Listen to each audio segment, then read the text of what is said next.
So 2013 has been another incredible year for the royal family, and following on from the success of last year where the royals jetted all around the world for the Jubilee. And there's been some really key events. I've just returned from an incredible trip around India with Prince Charles and Camilla, which actually published in the papers every day. I mean, another great trip for them. For the royal family, the work they do with charities is incredibly important, and seeing it so close firsthand, I can see the passion that drives them forward. I've done a lot of work with Prince Harry's charity, which is called Centre Bali. It's based in a small mountainous kingdom in South Africa called Lesotho. He started this charity in memory of his mother, and working with real people, working with the orphans in Lesotho, it's just absolutely fascinating. We actually had an amazing exhibition this year with Centre Bali at the Getty Images gallery in London to highlight the work of the charity.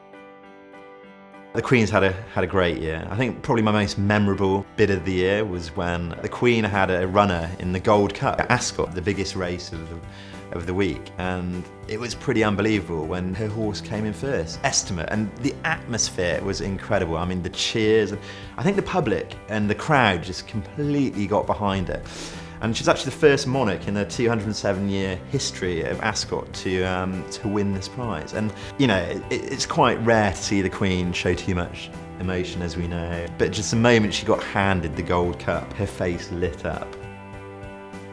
One of the jobs I enjoyed most this year actually was I was lucky to get the rota for a trip to Warner Brothers Studios with Prince William, the Duchess of Cambridge and Prince Harry. They were visiting the set of Batman and the Harry Potter set. So Catherine, who I've heard is a huge fan of Harry Potter, was pretty excited. Probably the bit they enjoyed most was they had a lesson where they were taught how to use a wand. There was a great shot actually of all three of them casting a spell on Diagon Alley in Harry Potter, and you can tell they're just really enjoying themselves, and it's quite rare to get that chance to photograph all three of them, you know, just doing something that was a little bit more relaxed, a little bit more candid, and you can get those slightly more relaxed images, which I think people enjoy seeing.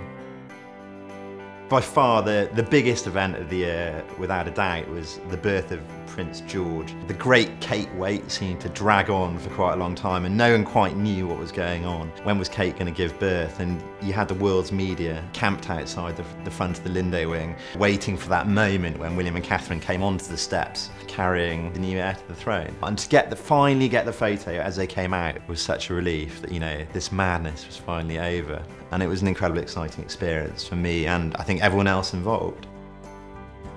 So all in all, it's been a very exciting year, and with all these royal duties lined up for next year as well, we're going to have William and Catherine, baby George visiting Australia, which is going to receive a huge amount of profile in the media. It's an exciting time to be a royal photographer.